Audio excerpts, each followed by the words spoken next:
Hello, friends. Welcome to the Logistics of Logistics podcast. My name is Joe Lynch. Thank you so much for joining us today. Today's topic is Beyond TMS, McLeod's open ecosystem and automation with my friend Doug Schrier. How's it going, Doug? It's going great. Thank you for having me on. I appreciate you coming on. We talked the other day, and then we just talked for a long time today about we solved all the world's problems. Yeah. So please introduce yourself and your company and where you're calling from today. Yeah, absolutely. So let me start with McLeod. McLeod Software, we've been at it for 40 years. We just celebrated our 40-year anniversary. Tom McLeod, the founder, is still in office on a daily basis, helping us drive forward. And I think when you look at McLeod, you look at our success and the growth from one customer to 1,200 customers, we attribute a lot of that to focus. We're really focused on delivering the best TMS for asset carriers, for brokerages, for private fleets, for LTL companies. So we do a lot around that. In the 40 years of build, we like to consider ourselves the most complete TMS on the market. So you're not having to go add other systems in order to deal with your order to cash process. So a lot of effort is going into new UI, new UX, and then, of course, everyone talks about AI. We have a big investment in AI today and bringing value for We'll our get customers. to all that. So you said UI and you said UC? Yeah. What is UI, UX, the user interface, providing something that's easy and intuitive, that takes a 6-month training curve and brings it down to a couple of months on how do I become a proficient dispatcher or broker or fleet manager or customer service rep. We want to make it really easy. And then user experience is all about the flow in the system and taking waste out of the system and making it easy for you guys to use. I say it all the time that we are now in a place where consumer grade technology is expected. The idea that you go, hey, all you got to do, Doug, is hit F8 to go to the cost screen, and then hit no, none of that. We're all used to really intuitive apps that we use on our phone or on our computers or tablets. So when we come to work, we expect the same from our softwares. Yeah, I don't think the next generation is going to know how to hit F24. I know I didn't when I started in the freight space, and I had to go ask somebody. The menu says F23. How do I do a F23 on the keyboard? Yeah, it's increasingly becoming old-fashioned talk, the olden days. Doug, where are you calling from today? I'm in Tampa. Our company is located in Birmingham, but I've been living in Tampa with my family for the last 8 years and spend probably Thursdays and Fridays in Tampa and the rest of the days of the week I know. at conferences in Birmingham and in our customer offices. I was just talking to you the other day. I think you were in San Antonio, and you said, Joe, I'll be home on Friday. Let's do it on Friday. Again, McLeod is for asset-based carriers. You got to do a lot of LTL carriers, private fleets, and brokers. Do you work also with shippers, or do you guys focus on these guys? We interact with shippers, but we don't serve shippers unless they do have a private fleet or something that they're doing around moving assets or brokering out their loads. But naturally, they're a key part of our ecosystem because everything our key users use or are doing is to service the shipper. You guys have been around for 40 years, so if you thought it would be, you could serve these 4 groups efficiently while jumping over and doing the shippers also, you would have done it. Yeah, and I think, again, it's always interesting talking to Tom McLeod. He is very focused on making sure that we serve our customers that we do today really well. We do what we say we're going to do, and we follow up with that. And that ultimately our customers should operate better because they're on McLeod versus operating on any other TMS. And if you go too broad and you go too wide, it's really hard to ensure that happens. And this applies everywhere in business. If you're everything to everyone, you're probably really no one to everyone. Yes, absolutely. Absolutely. So tell us a little bit about you. Where'd you grow up? Where'd you go to school? Some career highlights before you joined the juggernaut McLeod. Yeah, so I grew up in upstate New York. Balmy up there. It is. A lot of snow up there. I'm still a huge Buffalo Bills fan. You'll never be able to take that from me. I'm hoping that they get another opportunity to make it to the Super Bowl. But grew up there, Went over to University of Albany in upstate New York, played a couple of years of football for them. Oh, And wow. I said, hey, I don't want to be pre-med. This is not for me. I thought I wanted to be a doctor. I don't want to do this. My dad's an engineer. My mom's an accountant. I knew I'd never want to be an accountant. So I looked at the engineering aspect and made a change and left football, left the school, and moved to the South to get away from the snow. And I had a great opportunity working for Silgan Plastics at their technology center in Atlanta and really learning the industry, manufacturing, and having them help support me all the way through school. And I finished with my engineering degree and stayed in the South. I spent 10 years in Atlanta, then had a great opportunity to enter into trucking and supply chain, moved up to Covenant Logistics in Chattanooga, and then went over to the technology side, which I truly have a great passion for serving our customers and bringing great technology to the market. Went and worked for a company called Transflow for 8 years before I had the opportunity to come to McLeod. So you obviously had options and you have options. Why McLeod? Why are you there? So McLeod is, first of all, the name and the brand. Everyone knows McLeod. Tom's icon within the space. It was funny, somebody called him the godfather of TMS. He didn't start when he's creating a TMS because there was no such thing as a TMS then, right? He started taking documents that were being created on typewriters and introducing a computer to handle settlements for drivers. And that grew to a dispatch system, which then grew to a complete TMS that we have today. So great place in the industry, an opportunity to work with a lot of partners. I thought that was a huge piece for me joining the McLeod aspect. And I was a former partner as well, but McLeod has 140 plus partners in the ecosystem. So I get to see and touch the entire industry and see what's happening really cool in the telematics space or the AI space, or you name it. We touch it from payment tech to audit tech to document management. So it's a great place to be if you really have a passion for the technology. And then I also think that when you're a 40-year-old company, there's an opportunity to enter new phases of life. And Tom calls it our third startup phase. So he's gone through resetting priority and technology. This will now be the third time. So what does McLeod have to do? How do we service our customers so that they want to continue to be, and they're proud to be a McLeod customer for the next 40 years?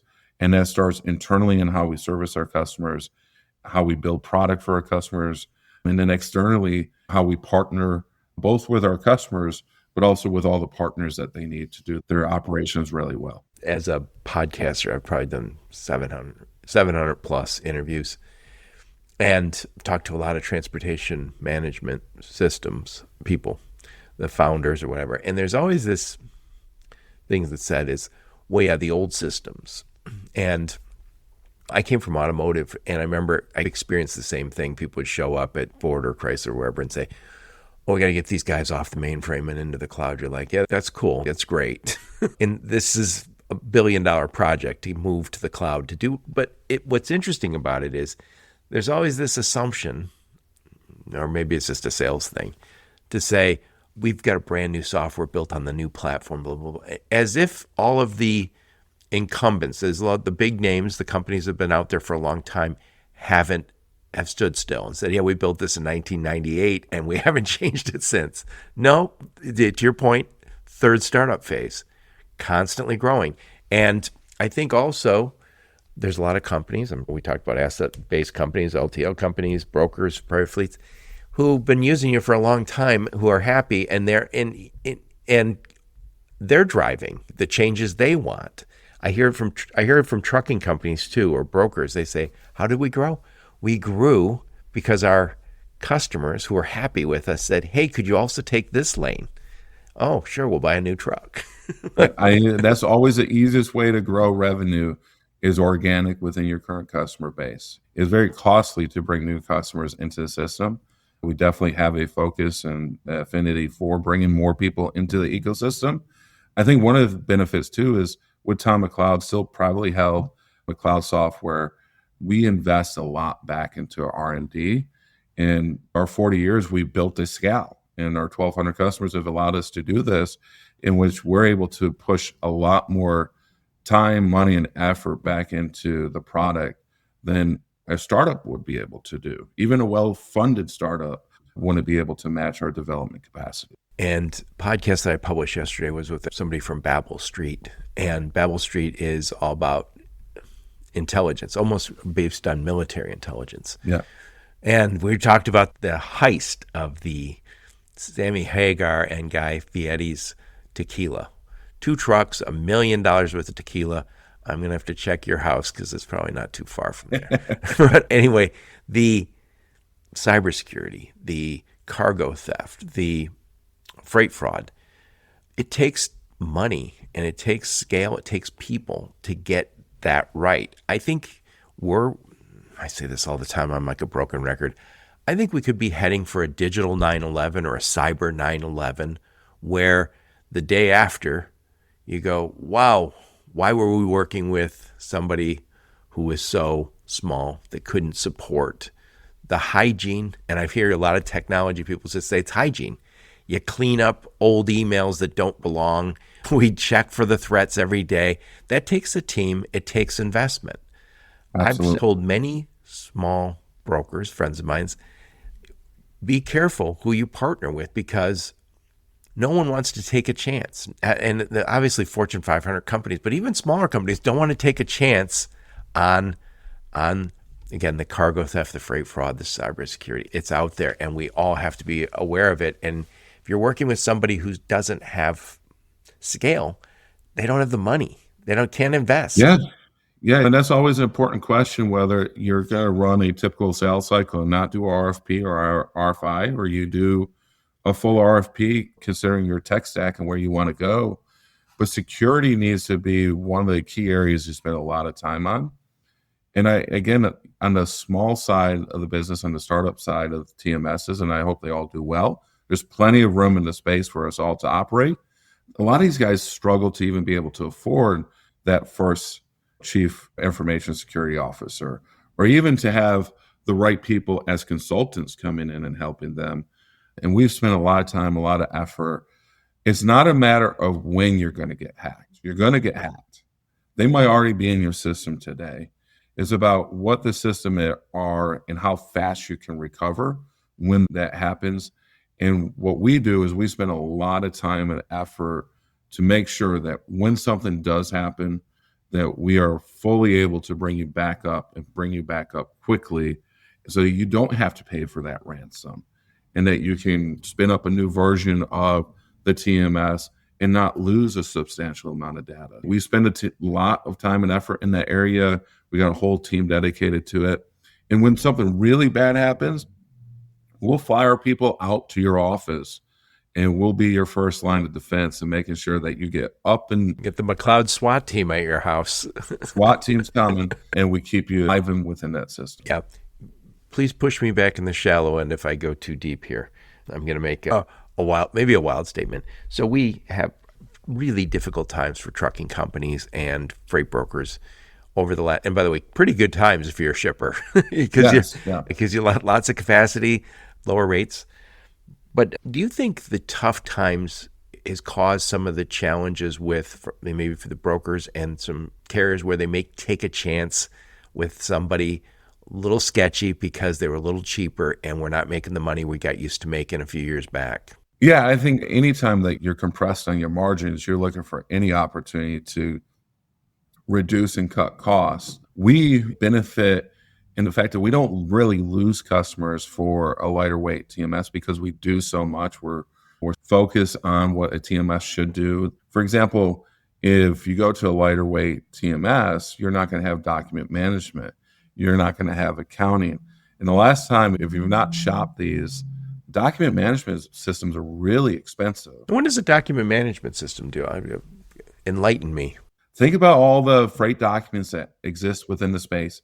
You got to be able to have a system that brings them in, that properly extracts all the data off of it, audits it, prepares it for invoicing your customer, and handles that all at scale quickly and handles right the first time. So it's just really the collection and extraction of data and then putting that on your workflow for your back-end system so you can bill your customers and pay your drivers. It seems really easy to do, and I think that's the global trucking problem is trucking and running a load is really simple when you think of it as a single load. But when you have to do it at scale and you start dealing with exceptions, trucking becomes really complicated. Not because we don't know how to run a load, but it's difficult to run 1,000 loads at the same time and deal with all the exceptions within the supply chain. I say it all the time. There's a lot of things in life that are simple but not easy. Yes, absolutely. If someone finds that simple button, we need to go find it, push it, and figure out how to do it. But it's not within trucking operations or brokerages for that matter. When I worked at a logistics company, some guys went to Staples and they got some of those easy buttons. And every time one of the management, including me, would say, yeah, it's easy, just do this, they all hit the easy button. We're like, okay, I get it. It's not Absolutely. It's not always as easy says does hard. It's easy. When I walked out of my office into the bullpen, I said, do this. It's easy. Then I go back to my office and I answer emails. There you go. There you go, for sure. Anyway, it's been a very tough time for brokers since COVID. It's been a tough time for carriers also. You said something to me the other day that no one else has said, and it was regarding the secondary market and how that has caused some of the capacity that probably should have left the market, hasn't left the market. Please talk about that. And also, while you're talking about it, talk about the hours of service and how that is impacting capacity. Yeah, your supply demographics within the space are pretty simple. I have tonnage and number of truckloads that I have within the market, and I have the capacity or the number of trucks I have available within the market. When rates spiked at COVID, we had a lot of new entries into market. From a truck standpoint, and of course from the brokerage standpoint at the same time, all those trucks brought more capacity than what we needed within the market. And you say it would ultimately adjust itself and that capacity would come out. But people bought trucks at a very high rate because what rates were doing on the loads. So I bought a truck that I probably shouldn't have spent $180,000 on. I bought it anyways because I saw all the money I can make owning that truck. I can make $18,000 going up to Calgary. There you go. So now I'm sitting on the other side of this, and there's too much capacity on the market. The rates are compressed, and I'm not making the margins I can. I still have that truck note. I've been paying on or at least paying part of it. I might not be able to afford to pay the whole thing on a monthly basis, but I'm not in full default. The banks look at that and say, okay, what's the secondary market? Where am I going to position this truck, and how much is it worth? So I get very upside down very quickly because there's not a great secondary market for US-based trucks today.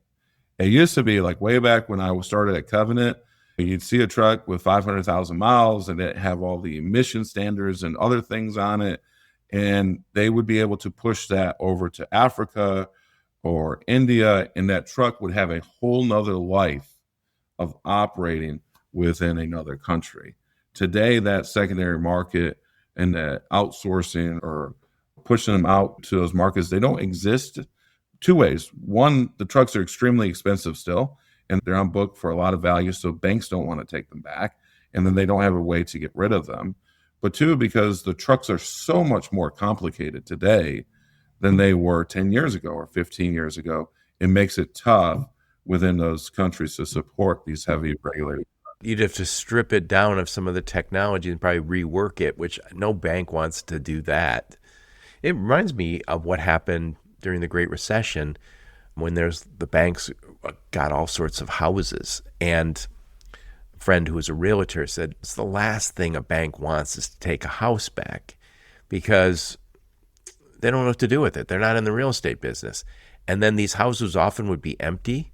Sometimes when people get evicted, they trash the house. They write nasty things on the walls, and then they move out, and then it floods because the worst thing that can happen is an empty house. And so they really didn't want to get houses back, but they had no choice. By the way, I remember reading about one of the banks that had to repossess a whole bunch of homes, and then at some point they owed their creditors, which was an insurance company, a lot of money, and they said, just take our building. So they had a big skyscraper, just take our building. Yeah, because they didn't want the houses. And then I was thinking, oh, see, this is how this business all started working. But anyway, so we've basically, what you described there is a perfect storm. We had this time where money was raining down. It was a monsoon of money raining down on the industry, and then it went away. Yeah, And and trucks are staying on now the we're in a market. drought. Now we're in a drought, and we have nowhere to sell those trucks. And I think there was a lot of people got COVID money from the government. The rates were low. VC money was coming. There was just a lot of money that focused for good reason. We needed the supply chains to work during COVID. And I think there was also recognition, maybe there's some big opportunities in this space. But now it's dragging on. We used to have, if I was talking to you 2 years ago, you might say, Joe, I think next quarter we'll hit bottom and then we'll start coming back. Rates will start coming back up. I stopped asking because people don't want to answer anymore. I've heard enough people say it's unprecedented where we're at, because I think it's 3.5, 4 years where we've been really, I think we hit bottom in rates, but we haven't come back up. What is your perspective on that? Yeah, so first of all, like I want to touch on the hours of service aspect of Oh, yes. capacity crisis too, and then I'll cycle in that because I think that's really important. We talk about having a driver shortage in the U.S. We don't have a driver shortage in the U.S. We have an operations problem in the U.S. And we were talking earlier, when you hear people give different numbers, professional driver averaging on the drive line 6.5 hours to 8 hours a day when they're able to drive 11, work 14.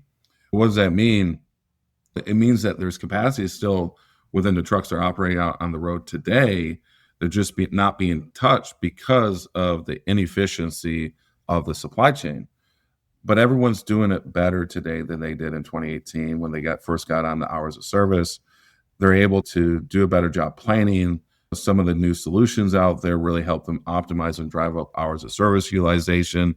And I do think shippers are getting smarter and understanding that if I make it easier to do business with me, somebody will do business with me at a cheaper rate per mile because they can get in and out of my facilities quicker. And therefore, they make more revenue per hour, which is a key metric for most trucking companies. So all that capacity on the market continues to, even if we reduce the number of trucks, there still is opportunity to get an extra hour, extra 2 hours on each driver that's in the U.S. market. So capacity is still coming forward.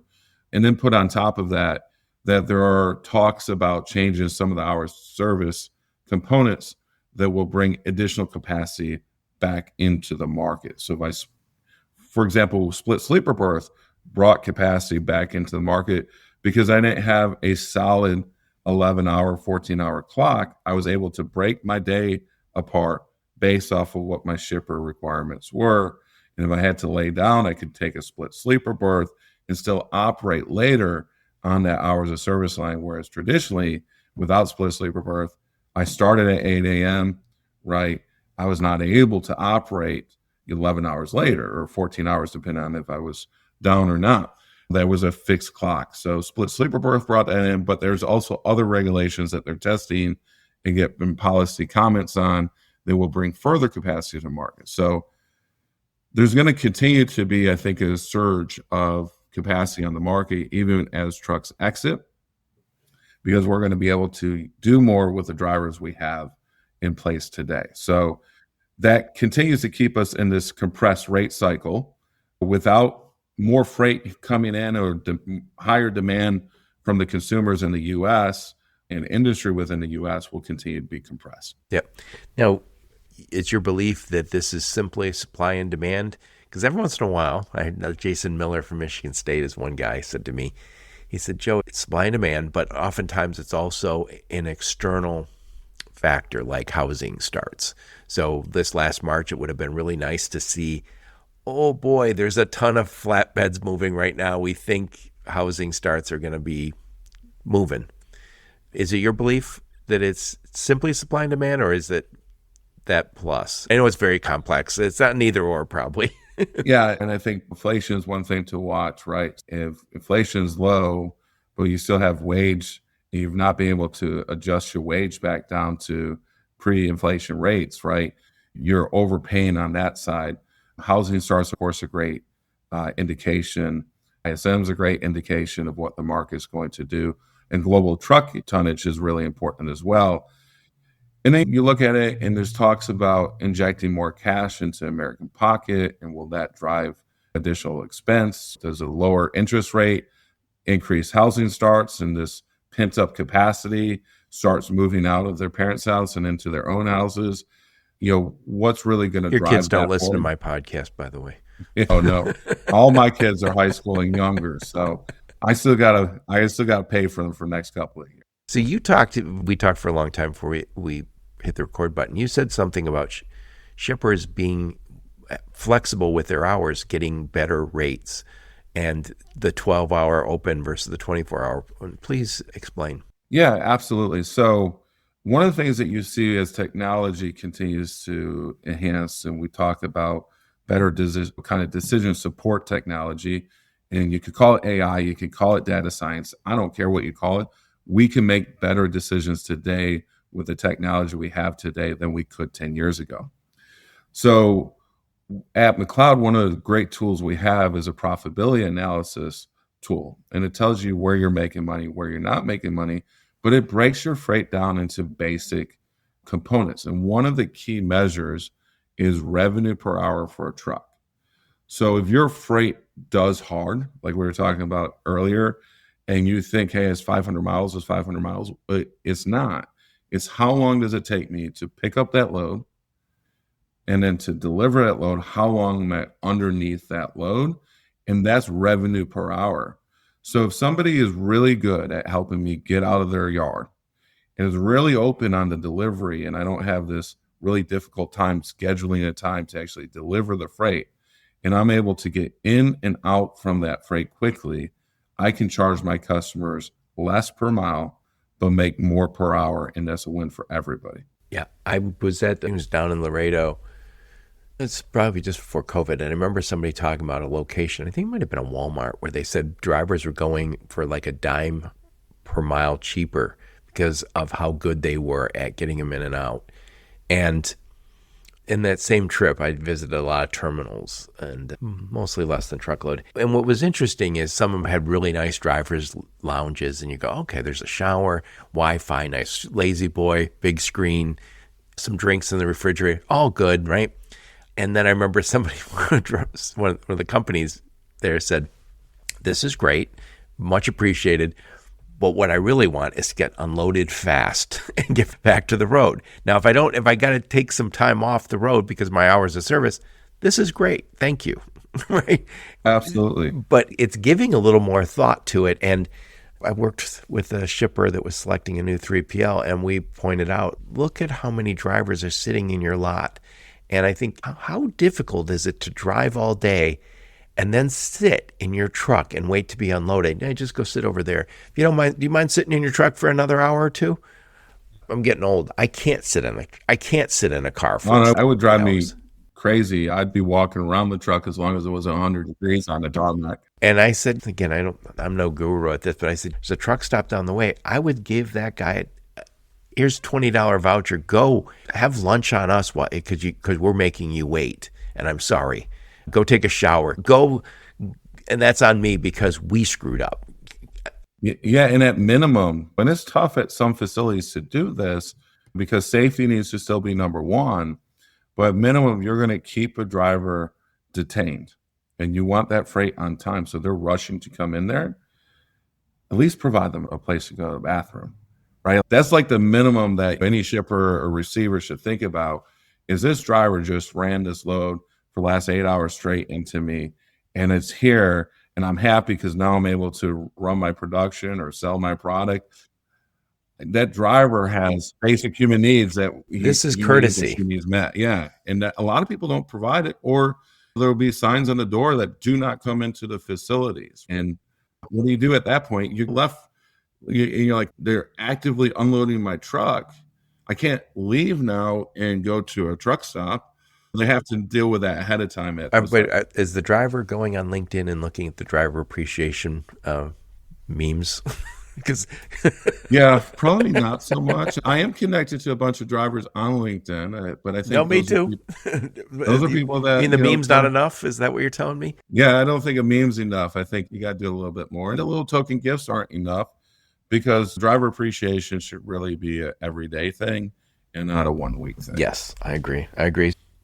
Anyway, let's get to. So we've talked about the security issues. We talked about the tough time for brokers and carriers. We talked about some of the challenges in the business side of it. Now I want to talk more about McLeod.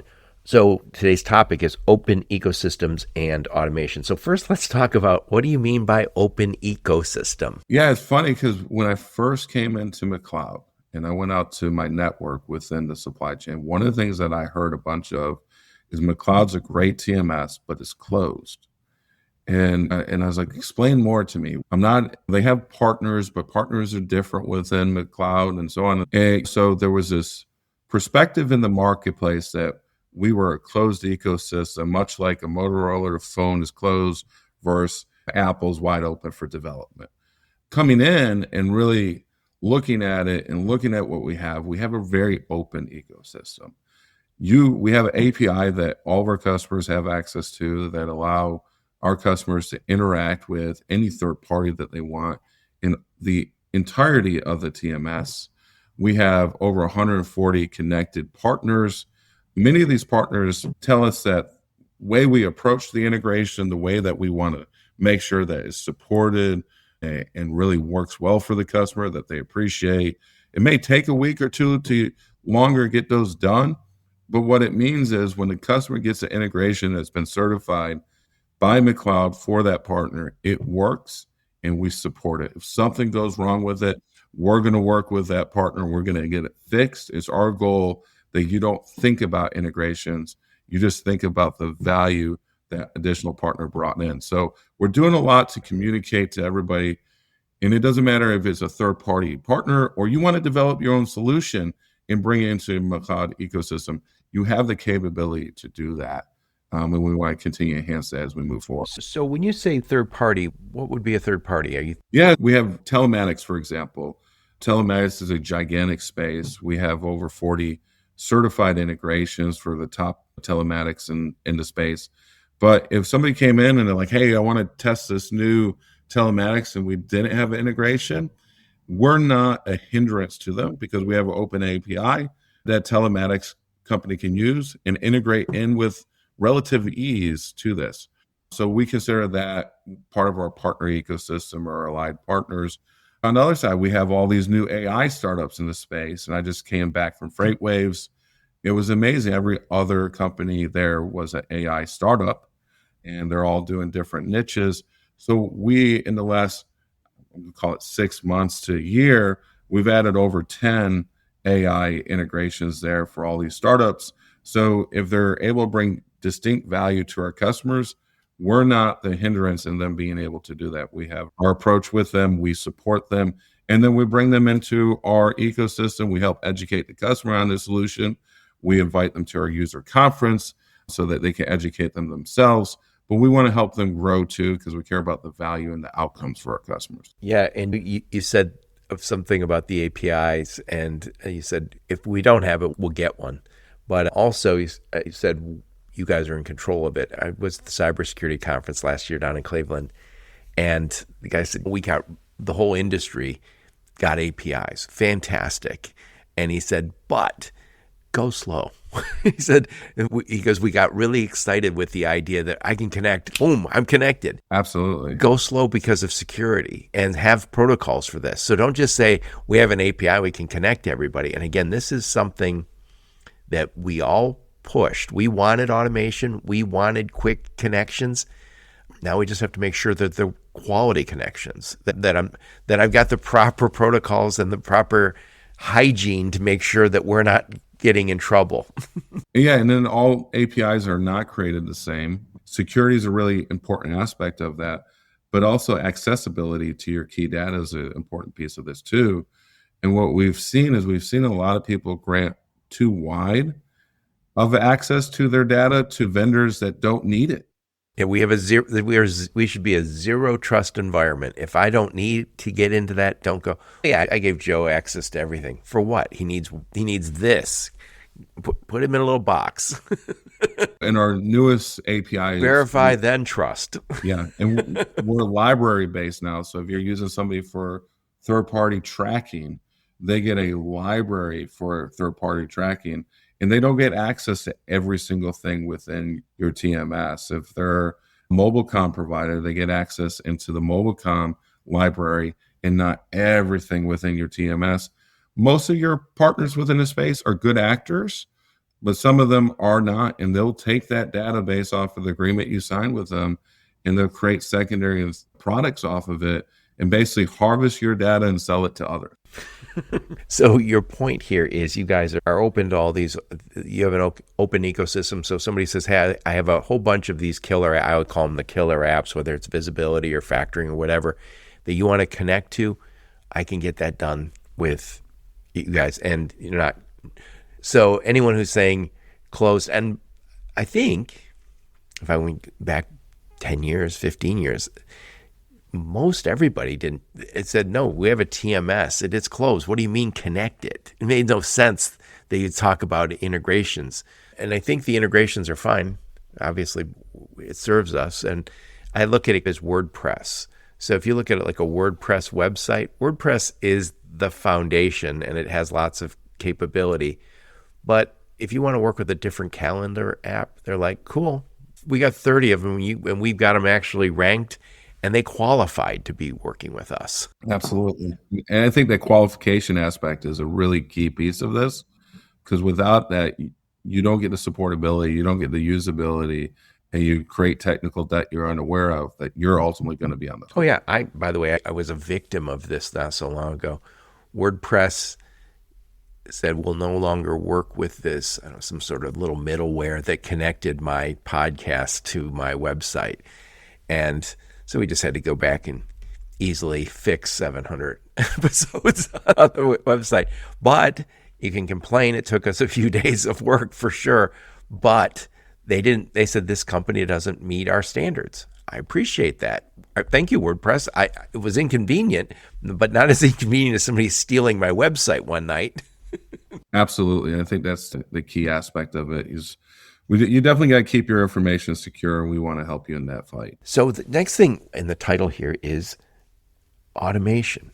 What are you guys doing when it comes to automating the processes for us? Yeah, absolutely. So first, everyone's talking about AI. People that don't even do AI say their company is AI driven. McLeod's been in the space of accelerating productivity for the last 40 years. So when somebody comes to us and they talk about AI, we'll talk specifically about generative AI and some of the things we're doing, both internal and externally within the product. But we also point them back to accelerated productivity and driving key outcomes for the customers. We want our customers to care more about the outcomes that they're seeking than is this really an AI solution or not, and why should I use this over another? And I'll give you an example. We have a RPA, robotic process automation suite, that's been built into the system and has existed over the last 15 years. Every spring, we have a conference that's focused solely on what our customers are doing within that product set to accelerate their back office, because they can do and refine their own processes, eliminate all the waste and everything else without us even being within the loop, because we have this solution. But I was at the show at Freightways and I saw somebody bring that forward and say, hey, we have this AI rules engine. And I said, that's just RPA engine. We've been doing it for 15 years. We have over 40 canned solutions already built there. So just because I call something AI doesn't mean it's AI, but it doesn't mean it's not valuable to you either. I always try to get people focused on what are we trying to achieve? What are the key outcomes? What would you call success? And not so much around the technology stack. Although we talk about security, we talk about reliability, we talk about the overall technical debt that some tools may bring to your table as a customer. We want to eliminate all those concerns. So we do spend a lot of time making sure it's the right solution for our customers. Hey, you mentioned RPA, robotic process automation. And again, I can see how someone would want to say that's AI, but Describe some of those RPAs you have because I haven't talked about that lately, but it's a fantastic tool. But talk about some of the applications you have. Yeah, so I'll do just one of many. We have one that's built on the RPA engine. We call it FlowLogix. And FlowLogix Designer is our RPA agent. But carrier invoice processing. This is where a broker is dealing with a third party. A third party is ultimately going to invoice them as a carrier, provide all the supporting documents that broker needs in order to turn around and bill their customer or the shipper.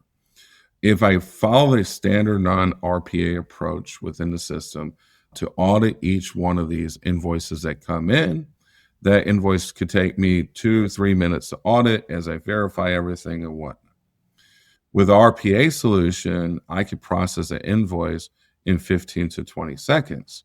So I get a 10x benefit because I've built this solution using RPA and OCR and standard rules built around their specific customer demands, so that they don't have to spend all this time and effort manually doing something that they don't need to do. You said OCR. What does that stand for? So it's ocular character recognition. So if you think about it, I give you a piece of paper. It's got a whole bunch of writing on it. Someone signed that BOL, so now it's a POD. It's got the shipper's information, the bill to information, and all of that. I have to get that data off of this piece of paper and into the system to complete an audit and to pay the right people or bill the right people. So what OCR does, especially with some of the improvements in OCR technology over the last 5 years, is it makes it so that I never have to sit there, look at a document, decipher what a field was, and then manually type that into a field within the TMS or my accounting system again. It all naturally happens as long as it's readable. Yep. And that's that RPA, robotic process automation, with the OCR using it, it prevents a human from having to do it. So not only are you getting it done in 15 or 20 seconds as opposed to 2 or 3 minutes, that's 2 or 3 minutes for a human that is drudgery work. And after a while, if you're doing hundreds of them, you're making mistakes. There's just no way around it. And it's not a good job. It's not a good job. No one wants to do that. And if you hire someone and say, hey, this is your job, you have to go through these 1,000 invoices, you'll see this, not in the olden days, you'd see a stack on their desk. And it's drudgery. And no one wants drudgery. We all spent our early part of our career being the grunt, but it's unnecessary. Now we can quickly move people into better positions. Yeah, absolutely. And I had an engineering professor that said the only perfect system is a system that doesn't have a human in it, because humans by nature are imperfect. And that's where you're at. However, in this specific process, and a lot of what we do within the logistics space, I can't have a perfect system because the people own the intelligence in their head and not in the systems. So I can't automate our people out of the system because they know more than the system knows. So what we always try to do is see where the value of the human is and maintain that human in the loop, so that thing that's in their head, that key piece of value that they're putting into the machine, into the process, and we're not missing those opportunities to bring more value to our customers. And one other point, you mentioned that you guys really are focused on, let's not talk about whether it's AI or RPA or anything. Let's worry about the results. Let's worry about the outcomes. And I think the bigger companies I talk to feel that way. So if you're a small company, you're an AI startup. And I'm not against it. More power to you. But the customers that you have embedded, I guarantee they are not particularly interested in a whole bunch of risk being introduced to their processes. When it's right, we will use AI. When it's not, we're not going to use AI. I talk to a lot of people. The bigger companies are saying, yes, we're either using it or we're not. That's not the point. It has to fit. We're not trying to force fit it so we can brag to the internet that we're an AI company. We changed from .com to .ai. Yes. Yeah. Your operators out there, they're operators. They care about meeting their stakeholders' demands, right? Servicing their customers, paying their drivers well, taking care of their in-house employees, and ultimately their shareholders. And a lot of times it's fun to play with new solutions, but fun doesn't create value. We want to make sure that we bring value and outcomes. And then also, when you're too cutting edge or you're on too far the new side, you're missing some negative outcomes that you may be doing. Saw one demo. I'm not going to talk about who that company was, but I initially saw it and I said, I would never do that as a brokerage. They took information of carriers that were posted on a load board, put it into AI agent, and then immediately made 80 phone calls out to all these carriers trying to facilitate the coverage of a single load.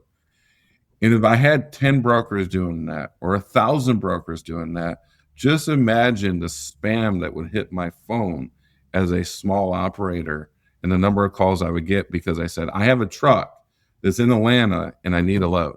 Yep. So it's going to make a very noisy environment. And so what they're going to end up doing, the carriers are going to end up doing, is they're going to put AI in front of it. So now I have AI to defeat the AI, and all I'm doing is decreasing deficiency or efficiency, and I'm increasing costs. I think we're all, as we find the value in AI, and we are finding it lots of places, and not against that, but for a while we heard, blockchain. Everything's going to be blockchain. Not everything became blockchain, nor does it need to become blockchain. It's a solution. It's not, it follows, it doesn't lead. And when you lead with a solution like, hey, I got a hammer, I'm looking for nails. Here's some screws. Hit it with my hammer. So anyway, I want to talk about partnerships. Everybody, I know, all the tech companies are always like, oh yeah, we're McLeod partner. And I know that you guys have a conference. So I guess maybe maybe we can talk about both of them at the same time.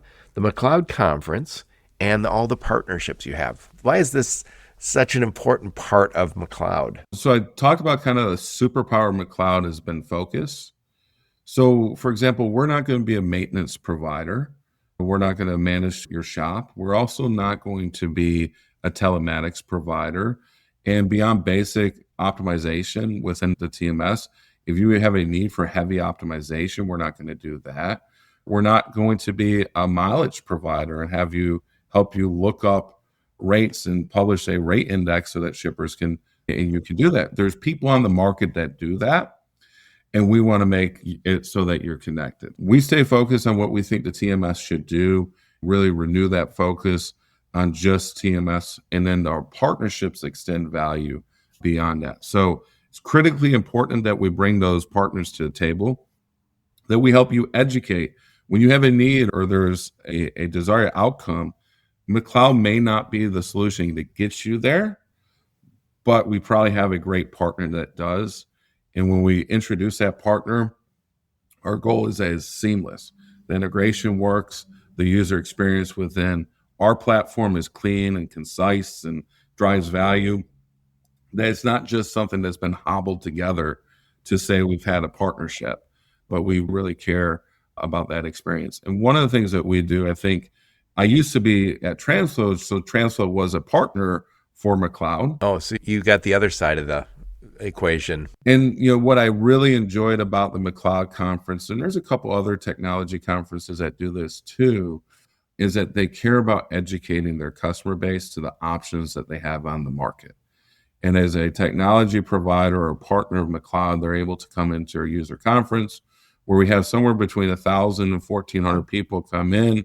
We generally about 40 to 50% of our customers are represented at our conference, but we're bringing them in and we're helping them facilitate those conversations on the floor, within the classroom, so they really understand where the next area of investment is.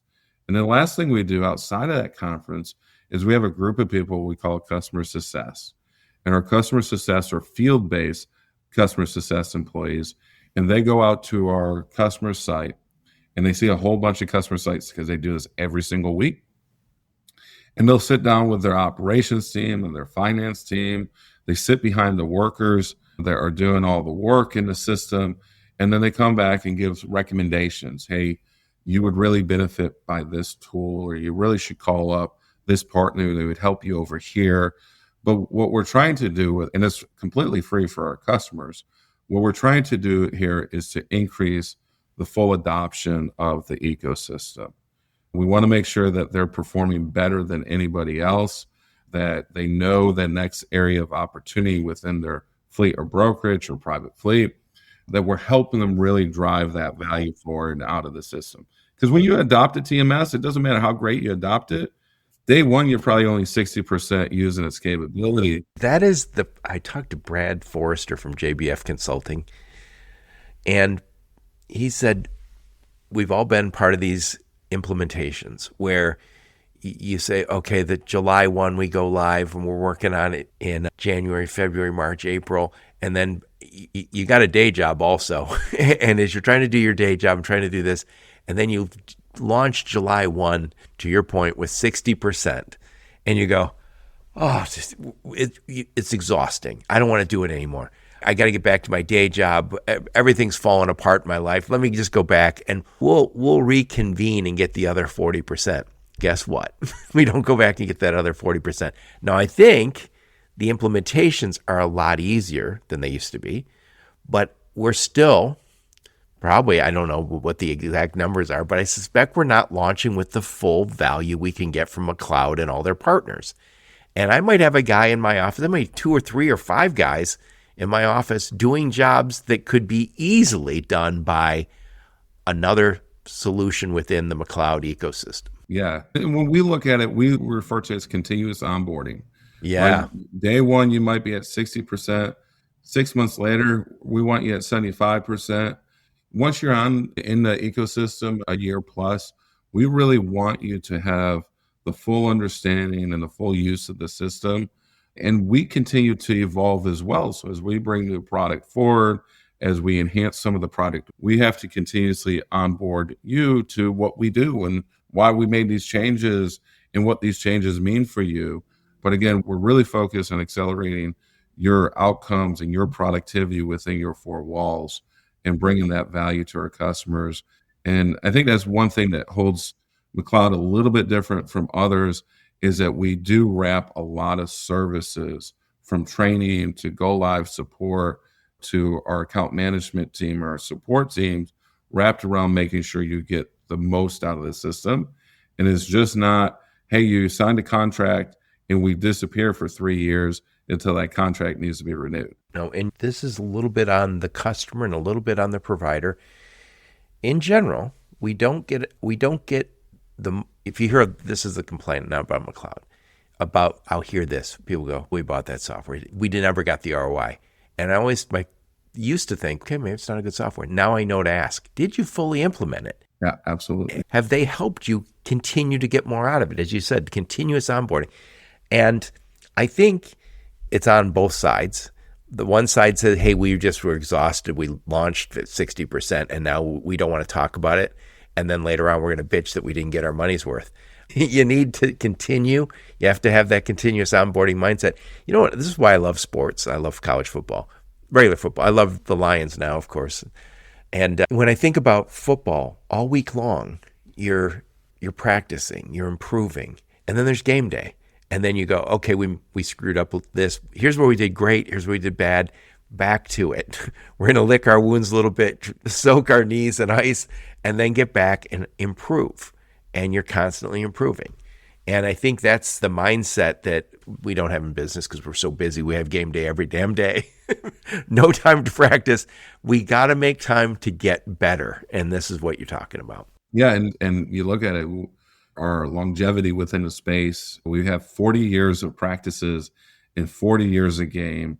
And every single time we have a go live, every single time we have an upgrade, every single time we deploy new technology, we come back and we do those Monday morning retrospectives that said, why did we not do as good as we should? Why do we commit those fouls? Why didn't that happen or this happen? And how do we fix it next time or next week for this customer and future customers? So we spend a lot of time making sure we're right for our customers. Doug, I got to wrap this bad boy up. I know I've gone well past my time with you. Sorry about that. I appreciate you sticking around. So I'm talking to my friend, Doug Schrier, and we're talking about Beyond TMS, McLeod's open ecosystem and automation. And I'm going to do the best I can to summarize this. And I want your final thoughts on the topic. McLeod is a TMS, obviously, but it's so much more. And they work with asset-based carriers. They work with LTL carriers, they brokers, and shippers that have private fleets, and also interface with the shippers as needed. First, we talked about cybersecurity or cybersecurity, freight fraud, cargo theft. You need a partner now more than ever that is going to be secure, and that not every TMS, not every killer app out there has the money and the investment and the ability to do what they need to do. I think we're going to see the industry, and this is shocking to say, start to value security more than they value a low price. I think we need to get there. I think the big shippers are going to demand that of us. We talked about the tough time for brokers and carriers. Good time if you're a shipper. And you described this challenge with the secondary market, that these trucks bought at high rates, there's just not a secondary market that is taking them away. So we have excess capacity hanging around. Hours of service might also change. That gives us a little more capacity. We wanted that when you brought in the ELD. No, we don't need more capacity. And you talk about shipper flexibility. The shippers that are open all the time, get better prices. The shippers that get you unloaded quickly and loaded quickly are getting better prices. And I think maybe they're not all worried about right now because prices are low. But if you want to do a favor for your trucking partners, this is what you need to do. Open the damn docks. Get them unloaded. Get them loaded. Next, we talked about just your TMS, and it's this open ecosystem. You mentioned that in the past, people said it's closed. Nope, open for business. You have 140 plus partners, API integrations, fast integrations, not too fast because security is still job one. If somebody says, we can get that API, we can launch later today, you should worry. I was excited when somebody said that in the past. Now I say, not so fast. Let's make sure it's a safe connection before we connect. Saving a week is not worth it if it's a bad connection. Next, you talked about the difference between AI and just accelerated productivity. And your point is, don't worry about whether AI did it or RPA or another system. Worry about the outcome. Accelerated productivity is what we're looking for. Next, we talk about partnerships. You guys have partners all over this industry. You guys don't do everything, but if you don't do it, you have a partner that does, and you've been working with them for a good long time. You guys have the conferences. The McLeod conference is like famous. So all your partners are there. A lot of your customers are there. And last, we talked about customer success. I love this. You guys talk about continuous onboarding. So you guys visit and see, what are our users doing with our tool? Are they using it to the best of its capability? Are they missing something? Is there a partner app that they should be using? Is there a field that they ignored that is causing them extra work? You're helping, you're teaching, you're helping them save money, you're helping them grow their business. Continuous onboarding. I love that. Anyway, enough of my blather. Put a big old bow on this one, Doug Schrier. Yeah, absolutely. So first, from a McLeod standpoint, we love to evaluate going to work for you. We want to make sure it's right. We want to make sure that you got a positive ROI on the relationship. When we bring customers in, our customers stay. We retain our customers, and our goal is to retain it and to grow with you. Please give us an opportunity. Come do work for you. Come go to work for you. We definitely value every conversation, whether that turns into you being a customer or turns into you deciding to hold off on being a customer for a couple of years. In regards to the global tech space and McLeod's view on it, it's a pretty wide ecosystem. It continues to grow. There's new startups every single day. There's new features and functions. I'm overall optimistic that we'll continue to see 5, 6, 7% increase in year-over-year productivity because of the tech space.